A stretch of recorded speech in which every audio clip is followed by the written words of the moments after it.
We're down at Hackney Picture House, where we've just seen the harrowing Diaz, "Do not clean up this blood." And "Do not clean up this blood" was a message taped to the window of the Diaz school after it was raided by the Italian police and people were beaten and nearly killed in 2001 in Genoa. Now, I'm talking to Richard Parry, who was there. And Richard, you're a lawyer, and you then went on to help the Italian prosecutor's office bring cases against some of those police. Can you tell us something about first of all, about what you saw? Well, I was not there in any legal capacity. I was there as a demonstrator, and I was there for the whole period, for several days. What I saw was, firstly, I saw the red zone, the 12-foot high fences around it, and the police guarding every possible entrance to where Berlusconi and Tony Blair and others were going to have their meetings. So, the first day, there was some police violence. Then, of course, Carlo Giuliani got shot. And on the next day, I must say we expected it to be somewhat quieter. So this is the protester who was shot by a carabinieri. The next day we expected it to be quieter. We'd have thought the police would have backed off and that somebody would have had words with them, saying quieten things down, stop shooting people on the streets. But in fact, the opposite seemed to have happened. I was in quite a large protest that was completely peaceful, and right from the very start, we were tear-gassed and attacked by the police, even in these quite large sort of army-type trucks driving into the crowd. In fact, we were forced onto the beach, and we were very, very lucky not to have been beaten and possibly thrown into the sea. And of course, the police had patrol boats off on the coast as well. So it was all pretty brutal. We heard lots about mainly pacifists, actually very peaceful protesters being beaten. In fact, the police used to take a particular delight in beating pacifists, peaceful people. Yes, no, their excuse was that people they attacked were members of something called the Black Bloc, effectively an organisation that it had practice. And what's your take on that? Well, there was a Black Bloc. I saw virtually nothing of them. The police's main focus actually was on fighting off what were called Tutte Bianche, the white overalls movement. And they come with very large shields, actually, huge things that they were going to push towards the police. But in fact, the police were so brutal in attacking the Tutti Bianchi that they just ripped the shields away from them. And so it developed into a classic confrontational street protest with protesters throwing things at the police throwing things back, mainly tear gas, and then indeed using live rounds.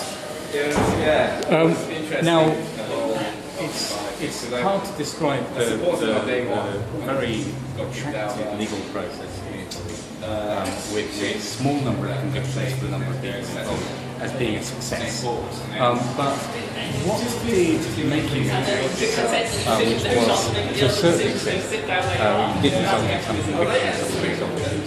What was the turning? What were the things that turned? Well, to be honest, I think that the police groups that went into the Diaz school, they simply had an interest in violence and nothing more.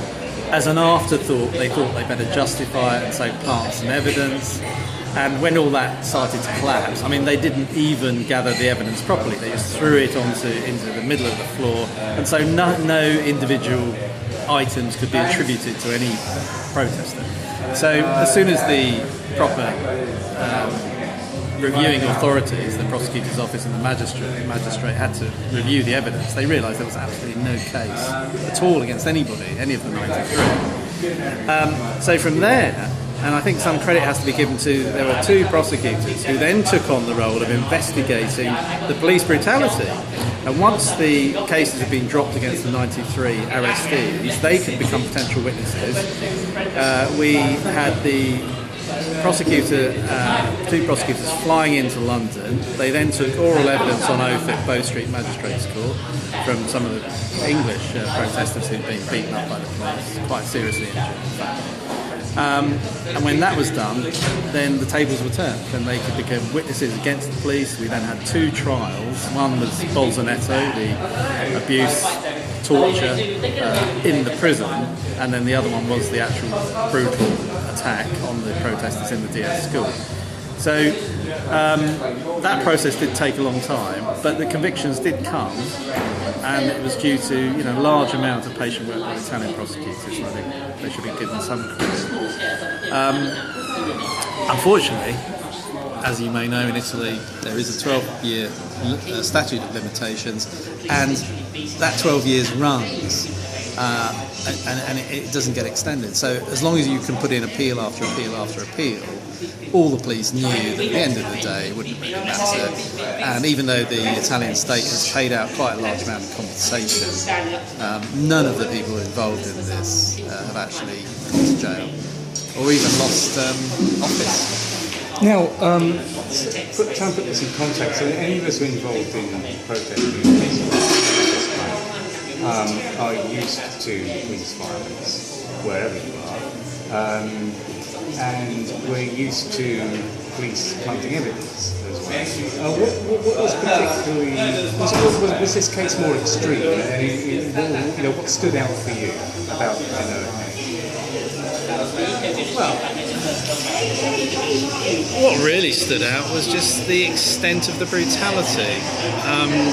In England, I think even though we've had a person dying on a demonstration recently, as we've seen in the video footage taken on a mobile phone by a passerby, it was a policeman pushing somebody to the ground, but it wasn't a series, a whole squad of men deliberately trying. I mean, it looks like they're trying to kill people. I think the film is very realistic. And you do get the impression that they didn't really care whether anybody was killed or not. That sort of degree of violence is relatively unusual, though I have to be slightly cautious here because I'm afraid there are instances where British police have behaved in a similar manner. I mean, I'm thinking perhaps going back to the 1980s. Yeah, with the prison scenes where we see clear torture of a very graphic nature. There's a particularly shocking scene in and the closest I could think of that in a British context would be Northern Ireland in the early 40s. Probably. Would that make sense to you? Yes. I do recall those scenes from the 1980s near Stonehenge, where the police went absolutely berserk, and this was a rural constabulary. I was there filming it actually in 1988. Yeah. And the scenes afterwards of the damage inflicted on the vehicles, the nature of the attack on those people, and the way that they were paraded alongside the road with their hands on their heads as though they were prisoners. And in both cases, from this. That's interesting actually. In both cases where that happened, it's an 88 was the one that I filmed. The police let it was very deliberate, which is so DN is a bit similar in a way. They let everybody in, and then went in and punched in an extreme way. I think my feeling is that police officers only behave like that when they know they can get away with it. They would not do it were they properly under control from their senior officers. And so, in my view, there is collusion, and how high that goes is always an interesting question. Quite often, I think it goes very, very high. But we had a fascist who was he was like the Home Secretary. I think the person at the time was a minister called Feeney, who my understanding was a member of what is effectively a fascist party, although it may not actually call itself the fascist party. For all intents and purposes it is, and that was Berlusconi's Minister of the Interior at the time. So, and of course Berlusconi was very great friends with Tony Blair. Tony Blair used to spend some time in the summer, I believe, every year with Berlusconi, possibly on his yacht off Caprera or somewhere. And I think at the time Tony Blair was quite keen to back up Berlusconi and the narrative that was put forward by Berlusconi and his Minister of the Interior, etc. For sure. I was just thinking, going back to the New Age travellers, for instance, you had a context for that as well. You know, the Home Secretary of the time, I think Douglas III, if I'm rightly, described the travellers as medieval brigands. You know, who therefore should be hanging around. Well, I think in both cases there has to be a demonisation of the group who the police want to attack. They have to see them as, well, yes, people who can be brutalised because they represent some sort of almost primordial threat to the mentality of the police officer and whatever that is. Yes, that's very striking, isn't it? It reminded me of talking to Latin Americans about this. Once I think very naively, when I was quite young, I asked somebody, how can people do this to other people? You know, how can the police torture people like this? And he said, well, you have to see, my friend said, you have to see people as fundamentally different and other than you. And I was thinking about that, these very powerful scenes in the film, you know, where it's describing them as communist scum and so forth. And they see them as other, not like them, you know, as essentially different creatures. It's kind of interesting. No, I think that's absolutely true. I mean, in Italy, of course, there's a long history of rivalry between the fascists and the communists going back to 1920. That's the first fascist country. It's where the name comes from. And of course, those people are still there. And their sons and daughters. Well, Alessandro Mussolini, I believe, leads the fascist party now. And it's, fascism is something, though, that we have to remember has also been supported by the British and the Americans. It has quite a long history, despite the war against Nazi Germany.